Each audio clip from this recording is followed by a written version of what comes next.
Balamusizaako nnyo mu linnya erisinga amannya gonna erya Mukama waffe Yesu abeera omulamu. Neebaza Mukama ku lwammwe mwenna gye muli eyo gye mukuŋŋaanidde mu linnya erya Mukama waffe Yesu. Mwesigwa oyo yatuyita era ddala mwesigwa nga yamanya era nga yateekateeka edda obulokozi Kristo ekyama ekyali kyakwekebwa edda ku luno nga kibikuliddwa gye tuli. Mbeebaza mwenna gye musinzidde. Nina ebigambo byange binjagala okubategeezaako mwenna. Okusookera njagala kwebaza Katonda olwa revival egenda maaso mu ggwanga lya Kenya olw'okukyala kwa Pastor Ben Hinn, omulimu gwali mukola eyo. Neebaza Mukama ku lw'ekyo ekigenda maaso mu ggwanga erya Kenya. Waliwo vidiyo ezaadde ziyitingana. Abamu balwanye ne bazidiriitingayo, abamu balwanye ne babibikkirira. Naye nina ebigambo bye nayogera wano olumu ne mbagamba nti akadde kagenda kutuuka. Let me tell you people, bwe twogera ebigambo bino tekitegeeza nti tubyogera mu bukyawe oba tuli mu kubyogera mulabe bizimbe nga bigwa. Kati mu abalokole mulina ekintu kimu kye mumanyi oba kye mulowooza nti ekibi kasita kyogerwako then olwo olina ennugu n'obujja. Kasita oyogera ku kibi, kasita oleeta okuwabula correction oba okunenya, then kati awo gobeera ofuuse mulabe. Yeti ate nga Bayibuli yetusomesa gobeera ofuuse mulabe. Kankubuulira olunaku olwaleero teri mulokola ayagala kumunenya. Buli omu ayagala oyogera ebirungi byokka. Era kasita oyogera ku bibi then kati gobeera ofuuse omulaba awedde emirimu. Waliwo ekintu kino nakibagamba dda ebiseera singa muddewo ne mukebera vidiyo gye nali nsindikidde omukyala ayitibwa Byalugaba nga mulabula ku kintu ekyali kiteekeddwa gyali. Era ndi musanyufu nnyo ndi kati yakendeeza omuliro gwe yali alina ogw'okutegeka zi konsati kubanga kyali kiyitiridde ate nga gye bali baagala omuteegera. Mukama n'ayamba ne njogera n'omukyalo oyo naye ne twogera naye mu inbox.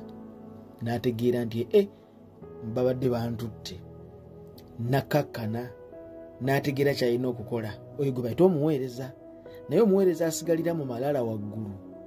N'asigazza okuzitoya ebiwoowaatiro. Emaliriza yaffe ebiseera ebisinga tebeera nnungi.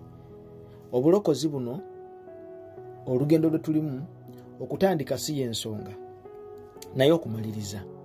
Samusoni yatandika musajja w'amaanyi naye emaliriza ye amaliriza bamugjeeko enviiri ku mutwe. Amaliriza afaana balabe be essala gye yasaba. Bayibuli esomesa mu Timoseewo ekyokubiri 4:7-8 mutume wa Kristo ng'ayogera ng'agamba nti nwanye okulwana okulungi olugendo ndutuusizza okukkiriza nkukuumye. Ekikulu kya byonna kwe kutuukiriza okukkiriza, kwe kumaliriza obulungi. Kyangu nnyo omuweereza okuweereza emyaka gyonna abantu mutwalo ne gukkiriza Kristo, but at the end of the day okumaliriza n'omaliriza bubi kibi nnyo.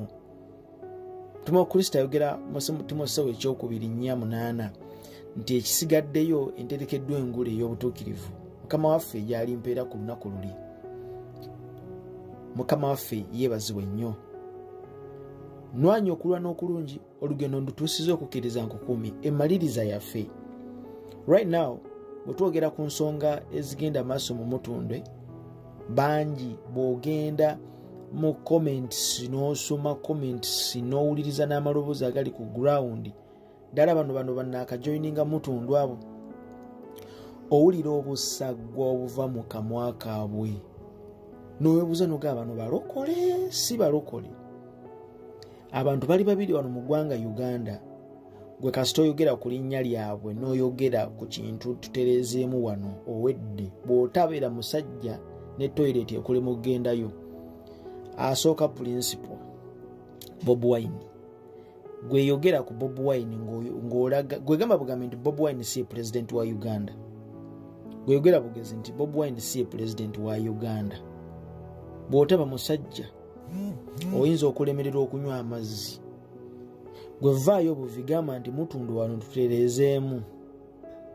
Wano tutereezeemuko wano. Bw'otaba musajja n'emmere ekulema okulya ne toilet ekulema okugendamu. Ekyo kye bayita kaloti. Mulooza kaloti mutunuulira kakande yekka. Ekyo kye bayita kalotism. Bw'otugenda mu South Africa, ekibiina ekya ANC ekya Nelson Mandela kyafuuka kaloti. Kyafuuka kaloti. Nti bo batunula teri kibiina kirala kisobola kuvuunula kubbulula South Africa.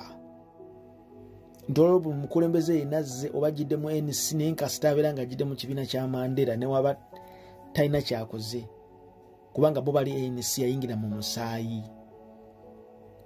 Oba nfuna ndowooza. Kakati Mutundwe ebikolebwa ebigenda maaso munda n'ebitagibwa wabweru birala nefe tugenda kwogera paka musabira omusajja ayitibwa Tom Mugerwa. Nze nabagamba kuva dda bwe mutunulira vidiyo gye nakola nga njogera eri omukyala ayitibwa Miriam Walugaba, nabagamba Mutundwe yalumbibwa dda. Tiimu ye yabeegayirizi.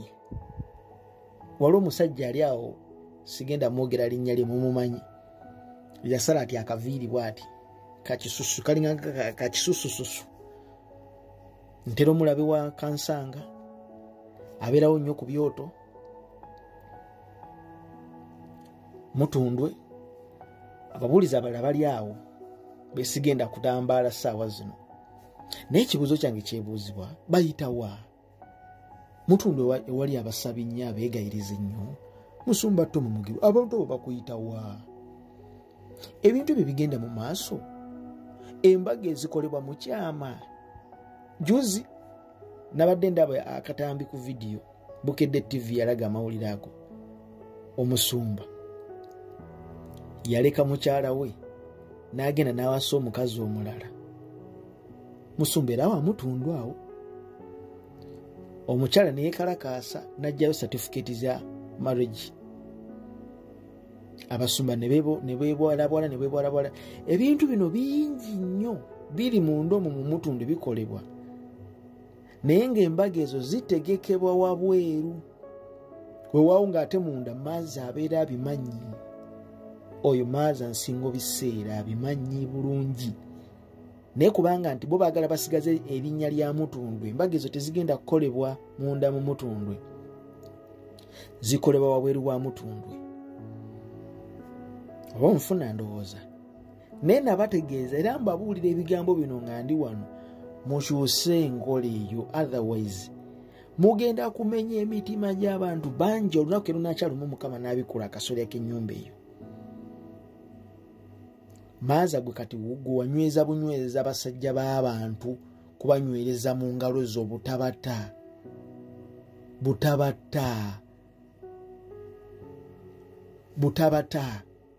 Buli muweereza yenna aliko question mark gwe gonyweza. Muzeeyi Tom Mugerwa ne bwagamba nti yawumuleeta adda ku katuuti gwe ng'omuzza. Kati oluvaawo nga munenya Susan Makula. Singa vidiyo ne badde ya Susan Makula. Kwa kati Susan Makula nabavaako ddawa bujingu. Already ekyo kyagenda dda. Naye kakati mmwe figa abantu babalaba. Munenya ba Susan Makula naye maazi ekintu ky'okutte kyandibanga kisinga ekya Susan Makula. Kyandibanga kisinga ekya Susan Makula. Nkubuulira amazima gennyini aga Kristo agatalimba. Omulimu mwagala twogere birungi byokka. Naye ekintu kino kye muli mu kukola kibuyaga kanasitula akasolya waggulawo, mugenda kumenya abantu emitima. Mutereeze. Nze mbabuulidde. Kakati mwate bali mu comment section mwe mbasekerera. Mu kifo ky'okusabira abantu abo. Wakirigamba Mukama atusaasire, Mukama nyweza omusumba, Mukama nyweza obuweereza. Muli mu kimu abamaani Pastor Tom abamaani temumanyi kigenda maaso naye mugenda kukutuka emitima.